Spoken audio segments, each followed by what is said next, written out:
आपका जीवन मंगलकारी हो, आपके घर में सुख शांति का वातावरण बने, आपका सुंदर स्वभाव बने, आपका धैर्य मजबूत रहे, डिसीजन लेने की सामर्थ्य आपकी विकसित हो और सहनशीलता आपकी हिमालय से भी अधिक हो।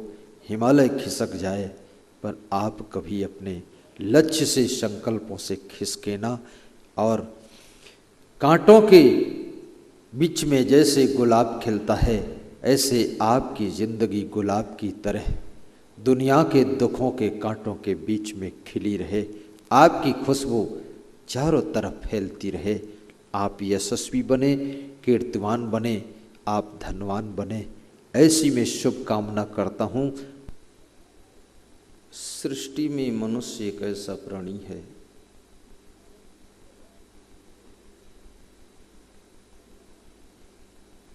जो कि बहुत बुद्धिमान है। इसके पास में नई नई कलाएं हैं, नए नए तरीके हैं।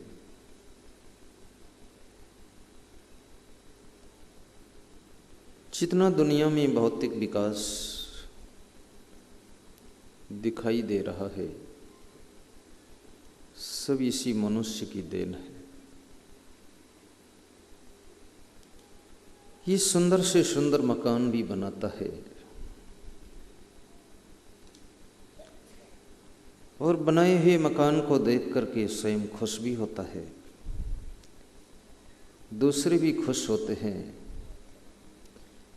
लेकिन उस मकान में कैसे रहना चाहिए ये कला इसको नहीं मालूम है, तो उस मकान में जब रहता है तो ये खुश नहीं रहता है, फिर ये चिंतित रहता है, बहुत दुखी रहता है। सोने की लंका में रहने वाला रावण दुख और चिंता में डूबा रहता था। उन महिलाओं को ध्यान देने की जरूरत है। 1 तोला सोना पा करके तुम सुख नहीं पा सकती हो। जब रावण पूरी सोने की लंका में रह करके सुख नहीं पा सका, तो 1 तोला सोना से तुमको सुख मिलने वाला नहीं है। सुख तो सोना चांदी से भी पार है, सुख तो कुछ अलग ही चीज है। जब आपके अंदर समझ, विवेक और संतोष आता है, तब सुख का रास्ता शुरू हो जाता है। इसका अर्थ ये नहीं कि सोना चांदी बिल्कुल ना पहनो। यदि नहीं पहनोगे तो सुनारों की क्या दशा होगी, वो क्या करेंगे? फिर वे मुझसे नाराज होंगे कि मेरा धंधा ही चौपट कर दिया साहिब ने। इसलिए पहनो, अगर है व्यवस्था तो पहन लो, लेकिन उसमें सुख नहीं है।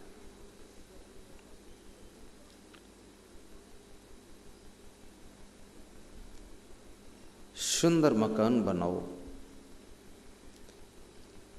लेकिन मकान में रहने की कलाएं सीखो।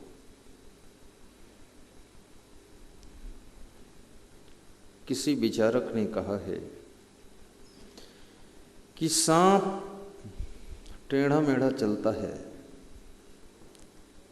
और फुफकारता भी है, लेकिन जब अपने घर में घुसता है तो भी शांति से चुपचाप सीधा घुस जाता है और वहाँ फुफकारता नहीं है। इसलिए सांप भी अपने घर के अंदर, बिल के अंदर सुख पाता है। आदमी को भी चाहिए जब अपने घर के अंदर प्रवेश करे तो सीधा, सरल और शांति पूर्वक प्रवेश करे, तब उसको सुख मिल सकता है।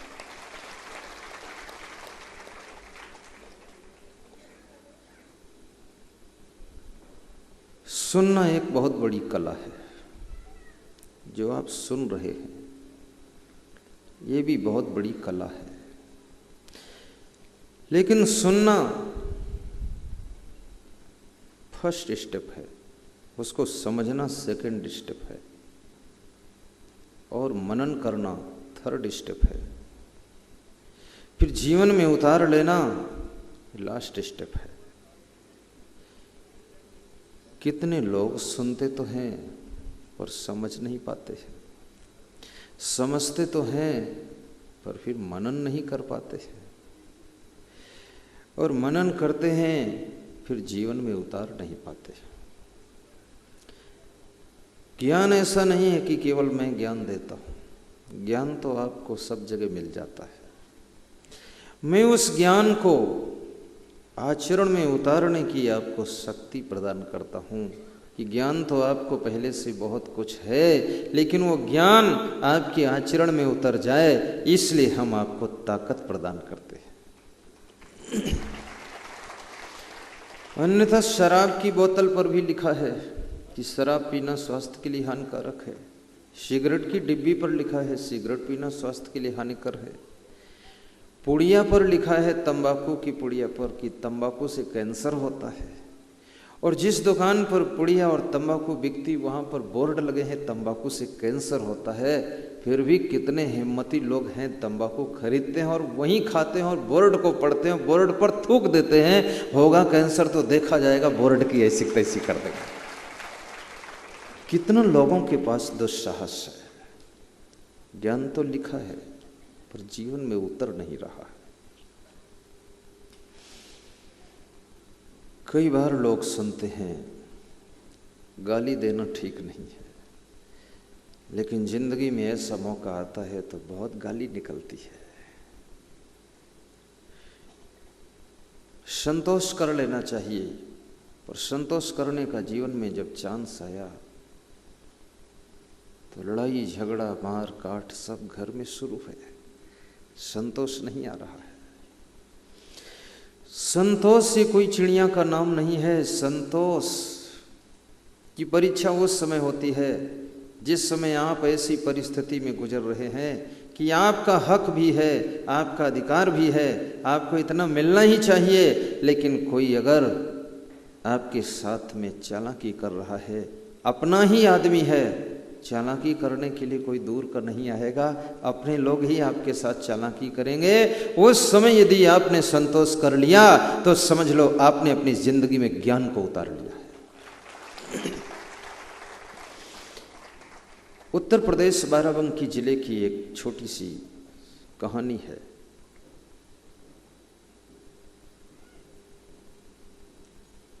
एसडीएम के स्टेनो मुझे सुना रहे थे, कह रहे थे जब मेरा बचपन था तो मेरे पिताजी मर गए और मैं 6 भाई था और मेरी माँ जीवित थी, तो मेरे चाचा ने बंटवारा कर दिया, तो मेरे हिस्से में भूसा वाला घर दिया, जो भैंस के लिए घर था वो मुझको दिया। तो हम सब भाई उबल पड़े कि ऐसा तो नहीं हो सकता, अब चाचा को हम पीटेंगे, चाचा को मारेंगे, हम 6 भाई हैं, चाचा की पिटाई करेंगे। तो मेरी माँ ने कहा बेटा, तुम्हारे चाचा ने जिन हाथों से तुमको गोद खिलाया है, जिन कंधों पर बिठाकर घुमाया है, अगर उन हाथों को तुम डंडे से तोड़ोगे, कंधों को डंडे से पीटोगे, बहुत बड़ा पाप होगा। चाचा ने तुमको भूसा वाला घर दिया है, कुछ दिया तो है, अगर तुम में बेटा कला है तो इस भूसा से ही कुछ नया हो जाएगा। मारपीट मत करो, लड़ाई मत करो, लड़ाई करोगे जेल जाओगे, रिपोर्ट हो जाएगी, पुलिस थाना होगा, कुछ भी रिजल्ट आने वाला नहीं है, पढ़ाई छूट जाएगी। तुम लड़ो मत, केवल पढ़ो और 5 साल इंतज़ार करो। तो उन्होंने कहा मैंने अपनी माँ की बात मान ली, हम सब भाइयों ने पढ़ना शुरू किया, लड़ना नहीं शुरू किया। उसका रिजल्ट आया, मैं एसडीएम का स्टेनो बन गया, मेरे 4 भाई सर्विस में पहुंच गए और मेरे चाचा का घर जो अच्छा था वो भूसा का घर हो गया, मेरा जो भूसा का था वो महल बन गया। इसका नाम संतोष है। गम खा लिया। सोचिए, जिस समय महाभारत हुई, दुर्योधन ने कहा कि सोई की नोक भर नहीं दूंगा, इसका नाम बेईमानी है, चालाकी है। पांडवों ने कहा 5 गांव दे दो, हम 5 भाई गुजारा कर लेंगे, तो इसका नाम विवेक और संतोष है। लेकिन कहते हैं अन्याय जब हद से ज्यादा बढ़ जाता है, जुल्म जब हद से ज्यादा बढ़ जाता है, तो प्रभुवर तेरा अवतार होता है और तेरे अवतार से भगवान भक्तों का बेड़ा पार होता है, भक्तों का बेड़ा पार होता है। कौरव पांडवों के बीच में कृष्ण भगवान आ जाते हैं और फिर आगे क्या होता है सब आपको पता है, उसमें मैं टाइम ज़्यादा नहीं गंवाऊंगा क्योंकि हमसे ज़्यादा तुम जानते हो, क्योंकि तुम खुद भी कभी कभी महाभारत घर में करते भी हो।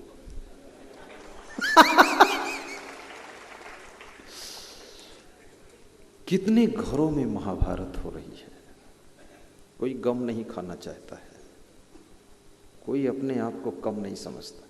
कई बार लोग मेरे पास आते हैं, कहते हैं हम कितना गम खाएं, कितना गम खाएं तुम बताओ। तो हमने कहा जितना हो उतना खा लो, उसमें कोई पैसे खर्च होते हैं। बोलते क्या हम ही खाएं, दूसरे को भी तो खाना चाहिए। तो हमने कहा ये कोई कंपटीशन है, पूरा खा लो।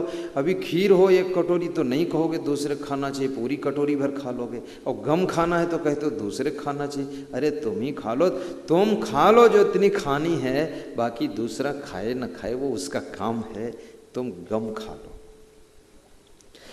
अगर बेटा बाप की गम नहीं खा सकता है तो बाप के साथ वो नहीं रह सकता।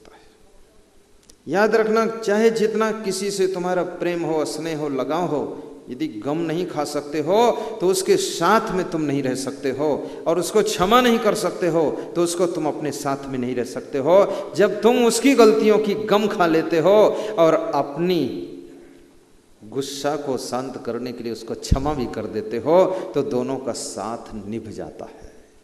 इसलिए क्षमा भी करो। एक नवयुवक कबीर के पास गया। इसमें गृहस्थ लोग बैठे हैं और संत भी बैठे हैं, सबके लिए है। तो उस नवयुवक ने कहा कि मेरे मन में कभी कभी इच्छा होती है कि शादी करूं, विवाह करूं, घर बसाऊं, गृहस्थ हो जाऊं, बाल बच्चे हों, आंगन में खेलें, किलकारी मारें, मैं देखूं, बड़ा अच्छा लगेगा। तो कबीर ने कहा तो देर क्या है? उसने कहा देर ये है कि डर लगता है कि गृहस्थी बड़ा झंझट भी है। तो बोले फिर? कहा तो फिर कभी कभी मन में ऐसा आता है कि साधु बन जाऊं, भजन भक्ति करूं, आराम से रहूं, जयपुर जाऊं, सुवालाल के यहाँ भंडारा खाऊं, आराम से रहूं। कितने लोग मुझको देख करके ललचा जाते कि मैं भी साधु बन जाऊं, बड़ा आनंद रहेगा। देखो ये असंग जी साधु हैं, हम भी बन। ये मैं साधु हूं, मेरी नकल से काम नहीं चलेगा। बहुत इसमें कुछ साधना है, तपस्या है, त्याग है, वैराग्य है, ब्रह्मचर्य व्रत है, नियम संयम है। ऐसे साधु मार्ग सुखदायी है, लेकिन सबके लिए नहीं है। जो ठीक ठाक इस पे नहीं चलेगा उसके लिए बड़ा दुखदायी ये भी है।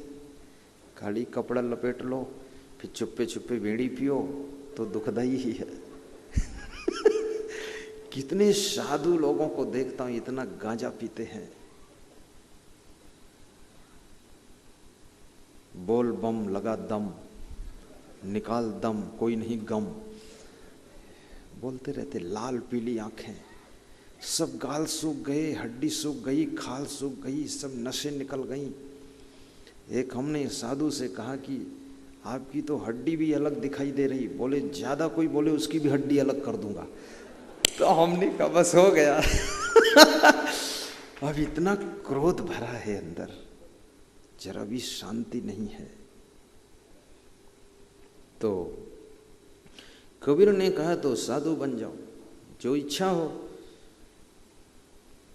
तो उसने कहा सही सही बताओ, मैं कंफ्यूजन में हूँ, डिसीजन नहीं ले पा रहा हूँ, साफ साफ क्या बनूं। गृहस्थी का भी भार देखता हूँ, जिम्मेदारियाँ देखता हूँ तो मन घबराता है कि गृहस्थी भी कठिन बहुत है। साधुओं की साधना और तपस्या देखता हूँ तो भी मन डरता है कि साधु बनूं कि न बनूं, तो क्या बनूं। तो कबीर ने उसका हाथ पकड़ा, कहा मेरे साथ में चलो, और उसे साथ लेकर गए। और किसी गृहस्थ भक्त के घर में जाकर के कबीर प्रवेश करते हैं। वो गृहस्थ जब कबीर साहब को देखता है बड़ा खुश हो जाता है। याद रखना, जिस चीज में तुम्हारा प्रेम है, स्नेह है, रुचि है, उसको देखते ही खुशी हो जाती है, और जिससे नफरत है तो देखते ही तुम्हारा 1 तोला खून जल जाता है। तो बड़ा खुश हुआ और अपनी पत्नी को पुकारा कि आओ भागमते, सदगुरु कबीर साहब आए हैं, प्रणाम कर लो। उसकी पत्नी भी आती, बहुत खुश हो जाती है, प्रणाम करते हैं, आसन पर बिठाते हैं, चरण पखारते हैं, आरती वंदन करते हैं, थोड़ा सत्संग सुनते हैं। फिर उस गृहस्थ की पत्नी कहती है, कुछ भोजन बनाऊं, भंडारा बनाऊं इनके लिए। आदेश होता है बनाइए। वो बनाती है, तैयार करती है। कबीर खाने के लिए चौका में बैठते हैं, घर मालिक भक्त भी साथ में पास में बैठता है। वो नवयुवक जो साथ गया था वो भी बैठ जाता है, तीनों खा रहे हैं। अब दाल में नमक बिल्कुल नहीं है और सब्जी में डबल हो गया है, और कबीर खा रहे हैं, मुस्करा रहे हैं, प्रशंसा कर रहे हैं कि ऐसा भोजन तो कभी कभी खाने को मिलता है, बड़ा आनंद आ रहा है। और वो जिसका घर है, घर मालिक कहता है, भागमते तुम धन्य हो, जब मेहमान कभी आया करें, कोई महान पुरुष आया करे तो ऐसा ही रसोई बनाया करो, आज का टेस्ट ही कुछ निराला है, बहुत आनंद आ रहा है। तो नवयुवक अंदर अंदर झुंझला रहा है कि ना तो कबीर साहब सही बात बोल रहे हैं, ना ये घर मालिक बोल रहा है, और शाम को और रुकना है, फिर यही सब गड़बड़ रहेगा। ये सही बात तो कहना चाहिए। कुछ स्थान ऐसे हैं जहां पर सही बात भी कहना मना है, चुप मत कहो।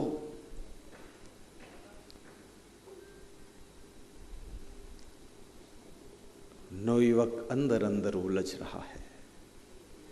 कबीर साहब उठते हैं, हाथ धोते हैं, कुल्ला करते हैं, आसन पर बैठ जाते हैं। वो घर मालिक अपनी पत्नी से कहता है, भागमते दीपक जलाओ, बीजक का पाठ करूं, कुछ धार्मिक ग्रंथ का पाठ पारायण करूं। दीपक जलाकर खुले आंगन में सूरज की रोशनी में रख दिया। वो जो नौयुवक कबीर साहब के साथ में गया है, वो समझ रहा है कि ये आदमी घर मालिक भी पागल है, इसकी पत्नी भी पागल है। दिन है, खुला आंगन है, सूरज की रोशनी है और दीपक जलवा रहा है, और ये भी जला रही, मना नहीं कर रही है। फिर उसने कहा, जरा इसकी बत्ती भी बढ़ाओ, कुछ उजाला कम है और उजाला होना चाहिए। तो उसकी पत्नी आकर बत्ती भी बढ़ाती है और वो पाठ कर रहा है। नवयुवक से रहा ना गया, उठकर खड़ा हुआ और कबीर साहब से कहा, इतनी मूर्खता तुम ही देख सकते हो, हम नहीं देख सकते। कुछ लोग होते हैं ना बड़े गर्म नेचर के। मैं एक बस में यात्रा कर रहा था तो उसके बोनट पर लिखा था, वो बस के अंदर बोनट होता ना जिसके नीचे इंजन होता है, बोनट का ढक्कन, उसमें लिखा था, मेरा मिजाज गर्म है, कृपया मेरे ऊपर पैर मत रखें। ऐसे कितने लोगों का मिजाज ही गर्म होता है, बहुत मुश्किल होता है उनको संभालना। कबीर साहब ने उस नवयुवक को ठंडा किया कि बैठो। बोले, यहाँ नहीं रोक सकता हूँ, आप ऐसे लोगों में आते हो, रहते हो, मुझे तो यही आश्चर्य हो रहा है, यहाँ से चलो। तो कबीर साहब उसके साथ उठकर चल देते हैं। चलते चलते एक ऊंचे पहाड़ी के टीले पर जाते हैं, वहां एक साधु रह रहा है। आदमी आदमी में अंतर, कोई हीरा कोई कंकर, साधु साधु में अंतर, कोई हीरा कोई कंकर। चेहरे से देखने में सब लगते हैं एक जैसे हैं, 2 आंख हैं, 2 कान हैं, एक मुंह है, लेकिन आदमी आदमी में बड़ा फर्क है। किसी का जीवन स्वर्ग है, किसी का जीवन नरक है, आदमी आदमी में बड़ा फर्क है। एक ही घर में रहने वाले 10 लोग 10 प्रकार की अनुभूति करते हैं। कोई उसी घर में खुश रहता है, कोई उसी घर में दुखी रहता है, कोई उसी घर में चिंता करता है, कोई उसी घर में बड़ी मस्ती से रहता, कोई उसी घर में सोता रहता, किसी को उसी में नींद ही नहीं आती है। घर वही है। मानसिक विचारधारा के अनुसार आपको वहां वहां अनुभूति होती है। आपके मन के अंदर क्या द्वंद्व चल रहा है, कितने लोग कहते हैं इस घर में हमको तो नरक ही हो गया। तो उनकी पत्नी से पूछो तुमको क्या हुआ, बोले इस घर जैसा तो कोई घर ही नहीं, हमको तो यहाँ बड़ा आनंद आता है। और पति कहता मेरे लिए तो नरक पूरा हो गया। और बेटे से पूछो तो कहता ना स्वर्ग है ना नरक है, मेरे लिए तो घर केवल घर ही है। और पोती पोता से पूछो तुम्हें कैसा लगा, तो उसने कहा मेरे लिए घर तो क्या है, ये तो थोड़ी देर के लिए आता हूँ सोने के लिए, बाकी तो क्रिकेट मैदान ही मेरा सेंटर पूरा है, मैं खेलता रहता हूँ। सबका अंदाज एहसास बिलक बिलक है। तुम जहां चाहो वहां अपने आप को आनंद से भर सकते हो, जहां चाहो वहां अपने आप को खुशियों से भर सकते हो। जैसी कंडीशन सिचुएशन में हो अपने आप को तुम प्रसन्नता से भर सकते हो। यदि आपको स्वयं को समझाना आता है, यदि आप अपने को समझाना जानते हैं, अपने को सेटिस्फाई करना जानते हैं, तो याद रखना आपका सुख दूर नहीं है। जितना चाहो उतना सुख में डूबे रहो, आनंद उठाते रहो। स्वयं को समझाना पड़ता है। तो महात्मा के पास में गए। उस साधु के पास में जाकर कबीर साहब ने प्रणाम किया, उस साधु ने भी प्रणाम किया। जब बराबर ग्रेड के लोग मिलते हैं ना तो आपस में प्रणाम करते हैं, कभी कभी गले मिल लेते हैं। और सबके प्रणाम करने का तरीका भी बिलग बिलग है। मैं पुष्कर तीर्थ में एक बार गया था, एक साधु मिला बौद्ध धर्म का। पहली बार ऐसा नए ढंग का प्रणाम मिला मुझको। वो भी बड़ा साधु रहा होगा, मेरी पहचान भी नहीं थी, पर अचानक मिल गया। रास्ते में मैं तीर्थ पे जा रहा था, वो भी आ रहा था, तो हमने उसको हाथ जोड़कर कहा प्रणाम महाराज। तो उसने मेरे सामने खड़े होकर के मेरा सिर ऐसे पकड़ा और अपना सिर मेरे सिर में टकराया, थोड़ी देर खड़ा रहा। हमने कहा ये क्या लफड़ा है यार। ऐसा तो कभी किया नहीं था मैंने जिंदगी में। अब उसकी बहुत पसीना लगा था, मेल लगा था, सब मेरे लगा दिया। मैंने कहा अब तो छोड़ो जी, बोले छोड़ना है तो पकड़ना क्यों। हमने कहा तो रगड़ो मत जी, बोले सब लगा देंगे, मसाला है ये। हाँ, बड़ी देर सब लगा दिया। तो हमने कहा ये कैसा प्रणाम है, बोले सिर से ऊंचा कुछ नहीं है। सिर में सिर जुड़ गया, दिमाग से दिमाग जुड़ गया, मन से मन जुड़ गया, असली प्रणाम है। और इसी प्रणाम का बड़ा परिणाम है। हमने कही तो खोपड़ी से खोपड़ी टकराई है, इसमें मन कहाँ जुड़ा है। बड़े अद्भुत लोग हैं। बॉम्बे से मैं आ रहा था हवाई जहाज से, तो हवाई जहाज में जो पायलट चलाते हैं ना, उसमें झांकने नहीं देते जहाँ इंजन है। पर मैं चढ़ा तो पायलट को मैंने कहा धन्यवाद, आप बड़े महान हैं, आपके पीछे 180 यात्री बैठे, इनकी जान आपके हाथ में है। बोला आओ महाराज इधर, तो मैंने आना ही तो चाहता था इसलिए बात किया था। मैं इसके अंदर घुस गया, मैंने कहा इसमें आऊं, बोले आ जाओ। हमने कहा क्या गजब आप हैं जो मुझको अंदर आने दिए, यहाँ तो घुसने नहीं देता कोई। अरे तुम आ जाओ, बंद करो गेट। ये वो बात मुझसे करने लगा। मैं उसका इंजन देखना चाहता था, मेरे अंदर जिज्ञासा बहुत रहती है, ऐसा क्यों है क्या है, अभी भी वही है, बचपन से था। तो देखा, सब बात किया, उसको धन्यवाद दिया, प्रशंसा किया। मैंने कहा तुम्हारे साथ फोटो ले ले, बोले फोटो लेना मना है। तो हमने कहा मेरे दिल ने फोटो ले लिया, वो कौन निकालेगा, तो कैमरे में ले ले। बोले चुपके से ले लेना लेकिन रहने देना। फिर एक लड़की आई और वो दोनों गले मिल गए। और फिर वो लड़की बाहर निकली तो निराश खड़ी थी। तो हमने कहा ये क्या हुआ, कहाँ सुख चला गया। किसी को लिपटने से चिपटने से भी सुख मिलने वाला नहीं है। याद रखना, सुख तो वह चीज है जो अंदर से जब तुम्हारा हृदय पावन होता है तो चिपटने लिपटने की जरूरत नहीं पड़ती है। फिर तो दूर से भी देख करके आनंद आता है और उसके लिए मन में शुभ कामना रहती है। मैं किसी को लिपटता चिपटता नहीं हूं कभी भी। जब से मैं जब से जानकार हुआ, मेरे को पसंद नहीं आता है लिपटना चिपटना। और मैंने अपनी जिंदगी में किसी को दोस्त नहीं बनाया ना, और न दुश्मन बनाया। जो मिल गया बस प्रेम है, नहीं मिला कोई बात नहीं है। सबके लिए शुभकामना है। स्टूडेंट लाइफ में भी मेरा कोई न दोस्त था न दुश्मन था, सबके लिए शुभकामना है। याद रखना, कभी कभी दोस्त तुम्हारे अमूल्य समय को ज्यादा बर्बाद करते हैं, और समय ही वह चीज है जिससे तुम्हारी जिंदगी बनती है। और समय का बर्बाद होना यानी जिंदगी का कुछ अंश बर्बाद हो रहा है। इसलिए ज्यादा दोस्त मत बढ़ाइए, कम दोस्तों से ही काम चलाइए। कहते हैं क्या, जलता हुआ दीपक एक काफी है अंधेरे को मिटाने के लिए, और बुझे हुए दीपक हजारों बेकार हैं अंधेरे में रखने के लिए। जलता हुआ दोस्त एक होना चाहिए। दोस्त हो तो कृष्ण जैसा हो। यदि तुम सुदामा हो तो कृष्ण जैसा दोस्त ढूंढ लो, एक ही काफी है। यदि तुम कृष्ण जैसे संपन्न हो तो सुदामा जैसा एक गरीब दोस्त ढूंढ लो। जब तुम भाग करके समुद्र के टापू में जा करके बसो, रहो, छिपो, तब वहां आकर के सुदामा तुमको चावल दे करके खिलाए, तुम्हारी जिंदगी की ताकत दे, उसका नाम दोस्त है।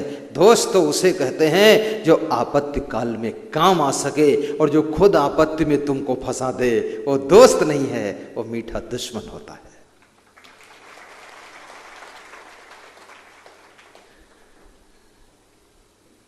तो महात्मा जी उसको मिले, कबीर साहेब मिले, प्रेम से भेंट हुई। 10 मिनट उस महात्मा ने सत्संग सुनाया, कुछ कबीर साहब ने सुनाया।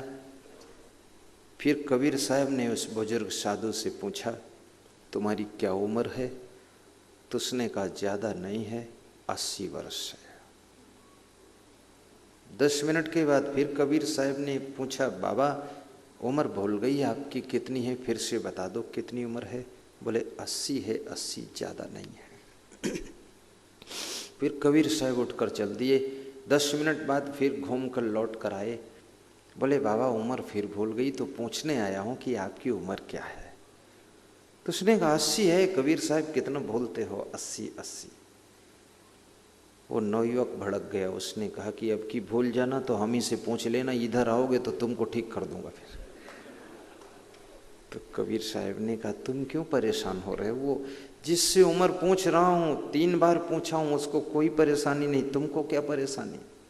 बोले वो भी पागल है, तुम भी पागल हो, बार बार पूछते हो। तो कबीर साहब ने उस नवयुवक को कहा कि खड़े हो जा तू, अगर गृहस्थी करनी है तो उस जैसा गृहस्थ बन। अगर पत्नी से भूल हो जाए, दाल में नमक न डाले और सब्जी में डबल डाल दे तो भी उसको क्षमा कर देना और खा लेना। और अगर पति कहे कि दीपक जलाओ, जरूरत है कि नहीं, तर्क करने का काम नहीं है, जला के रख देना। गृहस्थ बनना तो वैसा बनना ताकि आपस में वाद विवाद ना हो।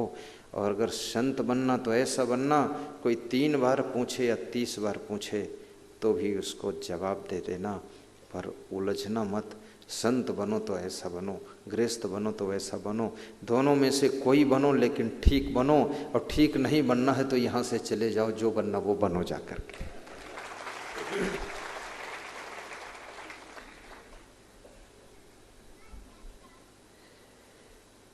गृहस्थ आश्रम बहुत बड़ा आश्रम है। भगवान राम का जन्म भी महाराजा दशरथ के घर में हुआ था। गृहस्थ आश्रम ऐसा है जहां पर महान आत्माओं का भी जन्म होता है, विभूतियों का भी जन्म होता है। कृष्ण का जन्म, कबीर भी, हम भी, तुम भी, सब किसी गृहस्थ के घर में ही पैदा होते हैं। आपकी गोद में जो बच्चा है, तुमको शायद पता नहीं है बच्चा कितना महान आत्मा है। बच्चे को बड़े ढंग से समझना। यशोदा नहीं जान सकी थी ये कृष्ण है कि कौन है। कभी कभी वो उनके साथ में कठोर व्यवहार करती थी। जब उसको पता चला ये कृष्ण भगवान है, तब यशोदा करुणा से भर गई कि मेरा सौभाग्य है जो इसका पालन पोषण करने को मिला है। कौन सी दिव्य आत्मा तुम्हारे घर में आकर के पुत्र के रूप में, पोता के रूप में जन्म ले सकती है, पोती के रूप में? ये आपके किस्मत का खेल है। और याद रखना, जब कोई महान आत्मा, दिव्य आत्मा, पुण्य आत्मा आकर के जन्म लेती है, उसी दिन से तुम्हारे घर का नक्शा बदलना शुरू हो जाता है। रुका हुआ बिजनेस चालू हो जाता है, न मिलने वाली सर्विस मिलने लग जाती है, जो प्लाट लेना चाहते थे नहीं ले पा रहे थे वो भी मिल जाता है, और सारे चारों तरफ से विकास के द्वार खुलने लग जाते हैं। तो समझ लेना तुम्हारे घर में कोई दिव्य आत्मा का आगमन हो चुका है, भले तुम अभी नहीं पहचान पाए हो, क्योंकि उसी के प्रभाव से ये सब होना शुरू हो गया है।